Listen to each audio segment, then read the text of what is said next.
Mengapa ada orang yang hidupnya tampak sederhana, namun dihormati, dipercaya, dan hatinya tenang?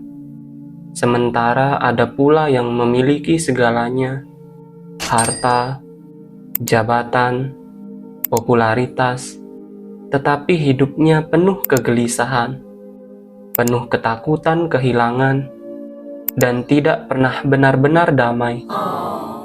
Apakah kebahagiaan itu soal apa yang kita miliki, atau siapa diri kita sebenarnya? Sang Buddha tidak berbicara tentang kebahagiaan secara kabur. Beliau menunjukkannya dengan jelas dan praktis untuk dijalani.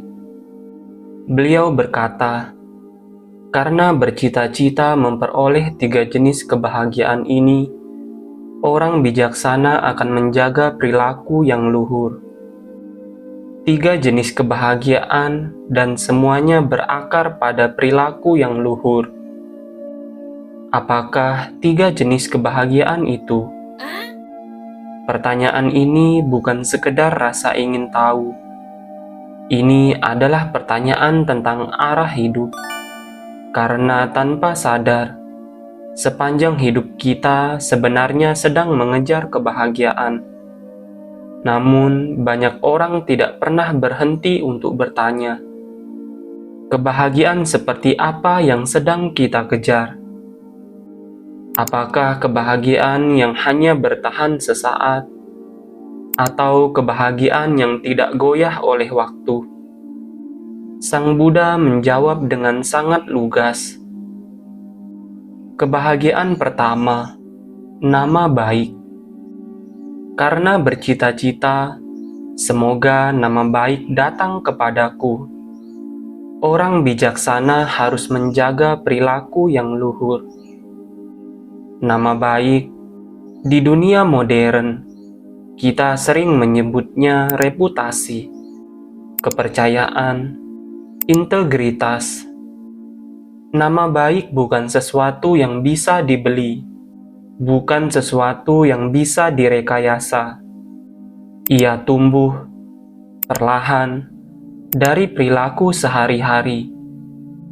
Satu kebohongan kecil, satu pengkhianatan kecil bisa meruntuhkan nama baik yang dibangun bertahun-tahun. Oh my God. Mengapa Sang Buddha menempatkan nama baik sebagai kebahagiaan?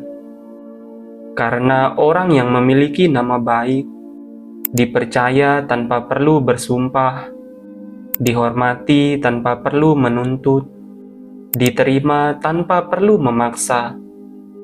Nama baik adalah modal hidup yang nilainya melampaui harta. Orang bijaksana memahami kita tidak bisa mengendalikan ucapan orang lain, tetapi kita bisa mengendalikan perbuatan kita. Dan dari situlah nama baik akan lahir. Kebahagiaan kedua, kekayaan. Karena bercita-cita, semoga aku menjadi kaya, orang bijaksana harus menjaga perilaku yang luhur. Ini sering mengejutkan banyak orang. Mengapa kekayaan justru dikaitkan dengan perilaku luhur, bukan dengan kelicikan? Karena kekayaan yang bertahan lama tidak lahir dari penipuan, tidak tumbuh dari keserakahan.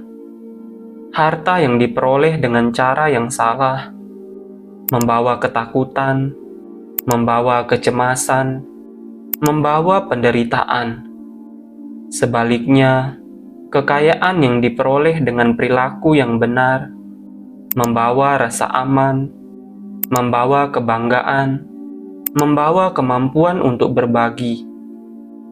Orang bijaksana tahu kekayaan sejati bukan hanya berapa banyak yang kita miliki, tetapi berapa banyak penderitaan yang tidak kita ciptakan. Kebahagiaan ketiga, kelahiran kembali di alam yang bahagia. Bila tubuh jasmani ini hancur pada waktu kematian, semoga aku dilahirkan lagi di alam bahagia, di alam surga.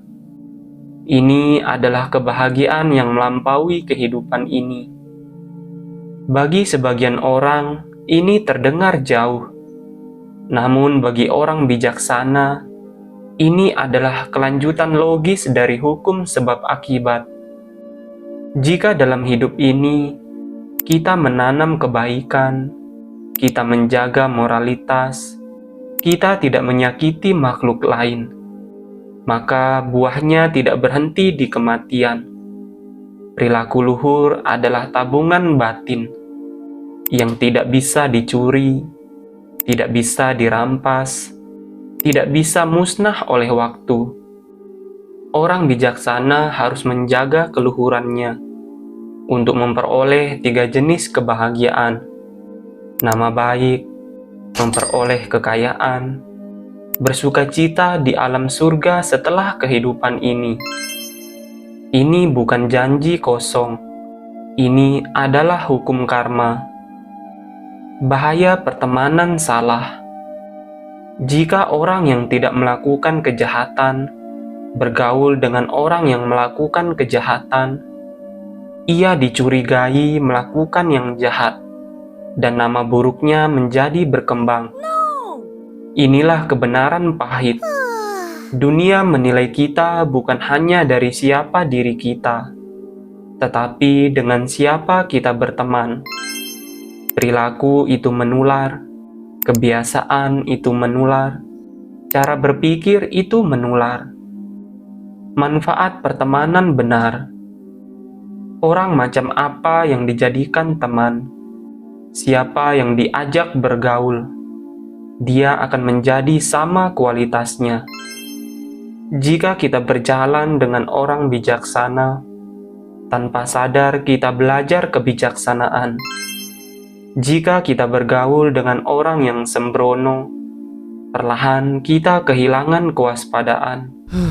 Ini bukan soal merendahkan siapapun, tetapi soal melindungi arah hidup. Renungkan dalam batin kita, apakah kita sedang menjaga perilaku luhur, dengan siapa kita berjalan, dan kebahagiaan seperti apa yang sebenarnya kita kejar. Sang Buddha tidak memaksa, beliau hanya menunjukkan jalan kepada kita, dan pilihan selalu ada di tangan kita. Semoga kita semua menjadi orang bijaksana yang menjaga keluhuran perilaku demi kebahagiaan kini dan kebahagiaan yang melampaui kehidupan ini.